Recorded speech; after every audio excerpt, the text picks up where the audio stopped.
Shri Pappu Yadav.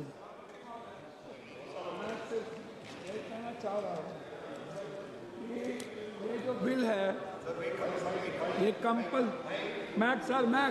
Mic दीजिए।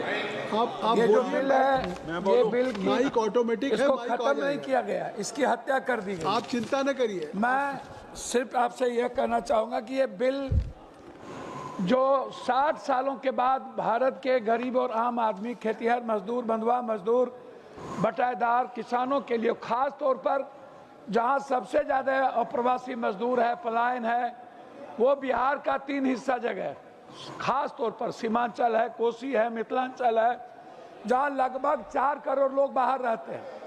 ऐसी परिस्थितियों में भारत में जब पंचायती राज व्यवस्था राजीव गांधी जी ने शुरुआत की थी, अंतिम व्यक्ति, सबसे ज्यादा पंचायती राज व्यवस्था पर हमला लगातार कोई ना कोई कोई ना कोई केंद्र की सरकार करती जा रही है, जिसमें गांव में जो प्रधान है या ब्लॉक प्रमुख है उस सिस्टम पर बिल्कुल पदाधिकारियों का राज बैठाया जा रहा है।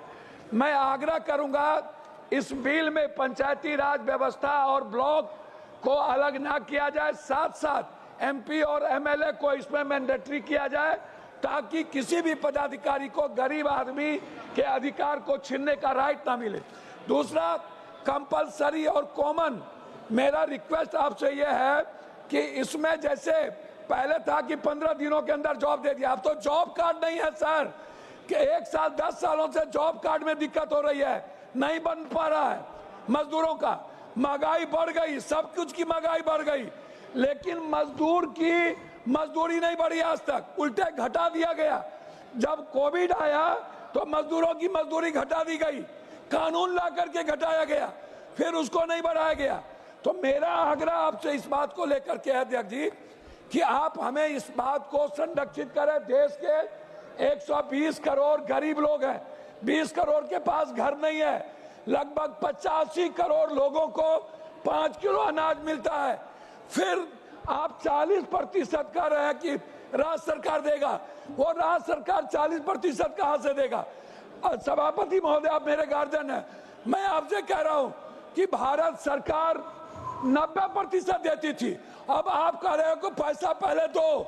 हम किसको देंगे, किस स्टेट को देंगे, कौन सा काम करवाएंगे और किस क्षेत्र में देंगे, आप ये कैसे तय करिएगा?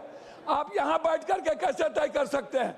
इसीलिए मेरा आग्रह है कि आपसे कि मजदूरों के अधिकार को ना छीना जाए, 15 दिनों पर भुगतान हो, और जो भुगतान में देरी करे